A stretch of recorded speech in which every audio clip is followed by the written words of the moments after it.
আসসালামু আলাইকুম, সবাই কি আছেন? এত পানির মধ্যে নামে কোন যাইতেছে জানেন? আজকে যাম হালকাতা করার জন্য। ইয়া আল্লাহ দেন, আস্তে আস্তে কত পানি, এক কুমার পানি। যাই হোক, আজকে হালকাতা করি আমু। মানুষ কোন আনতে গেলে কাপড় চুপড় পিনতে পিনতে তারপরে পারা বাইর থেকে একবার রেডি হয়ে পারে। আর আমার কিন্তু ভিজে পুড়ে যায়, উপরে যায় রেলে পরা নাই কাপড় চুপড়। হাই রে, কি যে একটা জ্বালার মধ্যে আছি। তাও হালকাতা করার জন্য মেলা দূর জানাবো, ওই শালজুর নদী পার হয়ে 4 মাথা জানাবো হালকাতা করার জন্য। আল্লাহ জানে, এই গরু বাছুর থুয়ে গেলাম চোরের মধ্যে যে রোদ উঠছে। দহিন মিহি গেল গাড়ি ভুরুঙ্গাইয়ের রাস্তা, আর এমবের রাস্তা যে উত্তর মিহি গেল, এটা কিন্তু পাগলা হাট। পাগলা হাট কিন্তু কাই বসছি, নামটা কি পাগলার হাট। তাই গিয়ে মেলা দূর তো হালকাতা করা হইতেছি, হালকাতা করাবো ঘুরাবো, ঘুরবারও সময় ভাই না। আজকে হালকাতা করে আমি ঘুরেও আমি আর 2 হয়ে যাবো গা। ওটার মধ্যে বই আসি, ঘুম ধরতাছি, কিছু বুঝি না। রাইতে তো ঠিকই ঘুম পাচ্ছি, তারপরে ঘুম ধরতাছে। সারাদিন কাম করি তো, এই কারণে মনে হয় ওটার মধ্যে বাতাস খুব, এই কারণে তো ঘুম ধরতাছে। আরো এই রাস্তা খানি তো ভালাই এলাম, মেম্বের রাস্তাগুলির কাম দেখেন। আবার কাম হারছে, এই নমুনে মাছ ছাড়া যাবো যে জায়গা আইলে এক খাবারে পানি হারে এক কুমোর করে ভাই যাচ্ছে। হালকাতা চতুর মিহি বাচ্ছে, খালি এক দোকানে যে হালকাতা তা না, সব দোকানে দোকানে হালকাতা। আমার কিন্তু হালকাতা এই একটা দোকানে, আরেকটা দোকান আছে সারের দোকানে, কিন্তু 2টা দোকান হালকাতা। এটা কিন্তু 3-এর দোকান হালকাতা। দেখতে দেখতে ঘাট পার এলাম। অন্য অন্য ঘাটের থেকে কিন্তু এই ঘাটটা মেলায় গেনে আছে, তার কারণ এই ঘাটে সবসময় পারে থাকে। আমার বাড়ির হাতে যে ঘাটটা, এই ঘাটে কিন্তু পারি হয় না। আর এই ঘাটে দেখেন কিরম পারে সবসময় থাকে। ইয়া আল্লাহ, এটা কি লোক আইতাস না রকেট নিয়ে আইতাস? ইরি সর্বনাশ, অল্পর জন্য বারে রকেট নাগাই দিল না। এমবারে কিন্তু কোটো দিয়ে এলাম। এখন কিন্তু আবার নৌকা পার হয়ে, নদী পার হয়ে, তারপরে হালকাতা করে আবার নদী পার হয়ে আবার ওর চৈরা, আবার আমার চৈরা আনা মেলা দূর। মনে করেন যে এক চোরের থেকে আরেক চোরে মরবার জন্য যাইতাছি। মেশিন আবার এরকম শুরু করছে, আপ ডাউন শুরু করছে। আর যে ধুমে মারতাছে, আর ধুমে মারবো না কে? যে বড় লোক হয়, এই লোক হিসেবে কিন্তু মেশিন তাই মনে করেন যে ছোট হয়ে গেছে গা। লোকাতে যাইতাছে আর দেখতাছি, এটা তো আরেক চোর। এই চোরে মনে করেন যে বাড়ি ঘর কোনো কিছু নাই, এটা তো আর মরুভূমি চোর দেখা গেতাছে, একবারে বাড়ি ঘর নাই। যাই হোক, এখন কিন্তু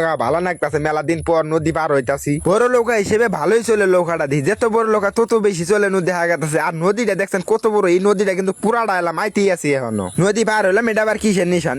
দেন বাংলাদেশ আর আর্জেন্টিনার যে পতাকা টানাই থদিছে। এই চোরে তো আবার আরেক নিয়ম, এই যে মনে করেন যে ব্যান দিয়ে মানুষ যায়, ব্যান দিয়ে ভাড়া মারে। কিন্তু তার ওড়ো মোটো চলে না, ওড়ো আর মনে করেন ওড়ো ডাইবে জায়গা। এই ভ্যান গাড়িটা কিন্তু ডাবে কম, জায়গা জায়গায় খেয়ে মানুষ নামলে ভরে কিন্তু কুইটা জায়গা। আর ওটা তার ওটা হয় না, এই কারণে এই দোকানে কিন্তু হালকাতা। এমনি নদী পার হয়, আমি কিন্তু আর দোকান খুঁজতেছি। আমি কিন্তু গেলে দোকানে কোনোদিন আহিনি। নাম বাই করতেছে, আমার বাহি হলো 6,680 টাকা। মেলা দেওয়া হয়ে গেছে বাহি, 3-এর দোকানে তাও বেশি বাহি থইনি, তাও ওই হিসেবে কমই আছে। কি আর করবো, একটা আর বাহি থুম না। 6,880 টাকা সব টাকা দিয়ে দিলাম, 7,000 টাকা দিলাম। এখন যে কয়টা ঘুরে দেয় ওই কয়টা নিয়ে আনাকবো। মেলা দেওয়ার হালকাতা করবো এলাম, কত পানি ঠান্ডি ভেঙে চুরে এলাম। জানি না কি দেউ দে হালকাতা করাইতেছে, বাতাস দেয় না খুরমে দেয় আল্লাহ জানে। তারপরে একটা টুকন দিল, ওম্বেরে বলে ভাত খাওয়ার আয়োজন করছে। তাহলে তো হালকাতাটা ভালাই আছে, টুকন দিয়ে এলে বলে ভাত দিব। চিন্তা করা যায়, টুকন নিয়ে ঢুকা নাকি? ইয়াত আছি তো ভালাই, কারেন্ট তো নাই, যে গরম গরম মধ্যে। এটাও কিন্তু চর এলাকা, এটা কিন্তু বীর এলাকা না। আমি যা জিনু জিনু দাবাত খাওয়া দেয়, উনি উনি চর থাকে খালি। দেখেন গুস্ত আবার পিরিচ সিস্টেম করছে। যাই হোক, খাওয়াটা তো ভালো হবো। পিরিচ সিস্টেম করলে মানুষ আবার কম বেশি করে খাবো, কেউ আবার কম খায়, কেউ আবার বেশি খায়। এই সিস্টেমই ভালো আছে না। গরমের মধ্যে বেশি থাকা গেছে না, চোরের মধ্যে তা বাতাস আছে, ইনু তা বাতাসও নাই। চতুর মধ্যে কুর কাপ কারেন্ট নাই। হাইরে গরম গরম মধ্যে এক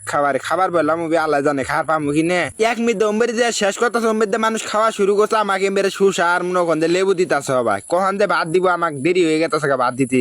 এমবেরে আমি খিদে থাকা আইতাছি না, এক মিনিটে দিলে বের আরেক মিনিটে হুশ থাকে না খাবার মন ধরে খালি। আমি যদি ওম্বেতে পাইলাম নি তাই ভালো হইলো না। আমার যা খিদে নাকছে 2 মিনিট আগে খাই যা হাইলি বাসি যাই গিয়ে খাওয়া দাওয়া করার শেষে দিকে গরমের মধ্যে আর কতই খাই বুঝা নাই, গরমে বাসি না। আর এই যে বাইরে যে দেখতেছেন, এই বাইরে কিন্তু আমার ফ্যান ফলোয়ার, যে ব্রাজিলের সাপোর্টার, এই ভাই দেখতাছি খাইতে খাইতে দেখেন গাইমে কি হয়ে গেছে, অস্থির হয়ে গেছে। এই গরমের মধ্যে গরম ভাত আবার গরম তরকারি, চিন্তা করা যায়। এই গরমের মধ্যে কারেন্ট নাই, তার মধ্যে আরো পালা করে হাতটা দিয়ে নিতেছি। এখন আর দেরি করে লাভ নাই, তাড়াতাড়ি দৌড় ধরি বাড়ি মুহি। এই নদীটা পার হয়ে জানাবো, তারপরে ওটো আছে, তারপরে আমার চলে যাইতে যাইতে মেলা দেরি আছে। এই জন্য খাইলাম।